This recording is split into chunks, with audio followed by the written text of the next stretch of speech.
Hi everyone. So here's a recap from our ways of solving problems. We really have two ways of solving problems. We use algorithms, and here's one example from the last lecture. So unscramble this word. There's 907,208 possibilities. And then we have heuristics. Heuristics are quicker. So looking at this one, put a y at the end. There we go. It didn't take very long at all, did it? And then we have insight learning. Remember this from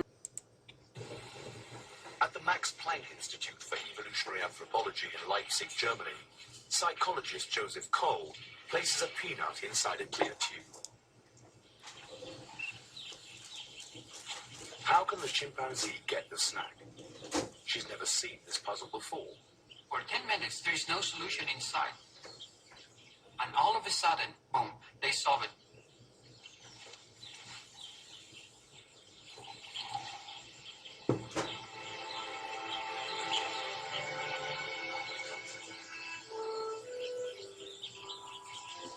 They have to understand that they can use the water as a tool.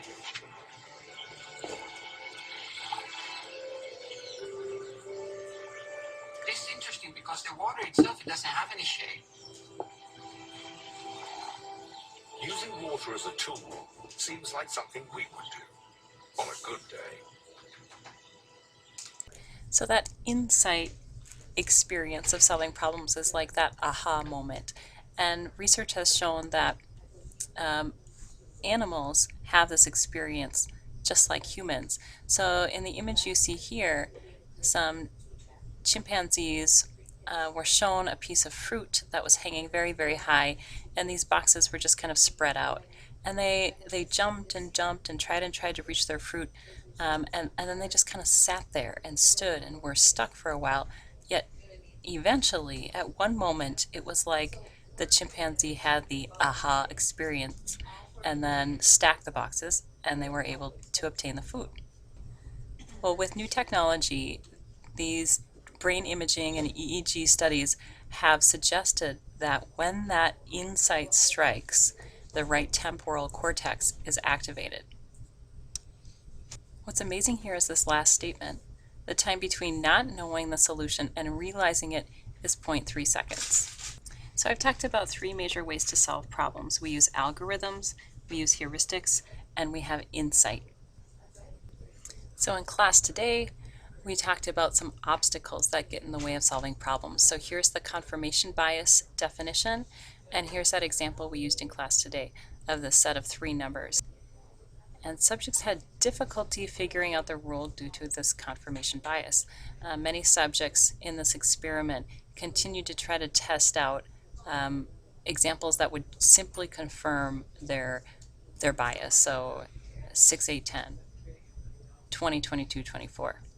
They did not look for rules to deny their bias. Then we have fixation, which we talked about in class today. And here's one of our problems from class.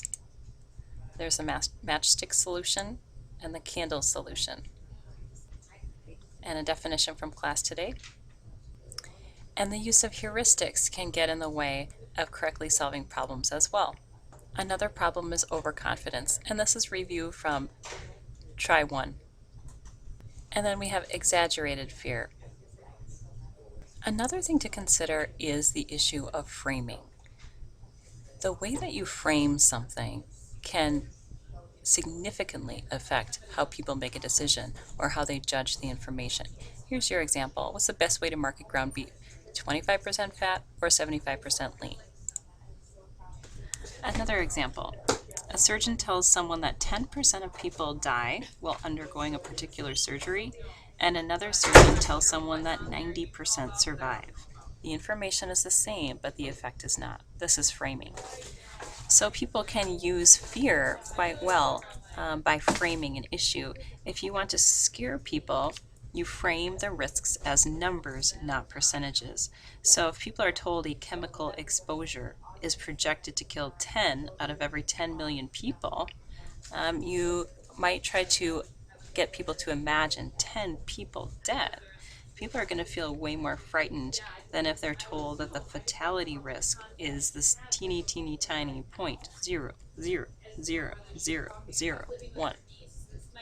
So I ended yesterday's video with this slide, and I'd like to talk a little bit more about belief perseverance and belief bias.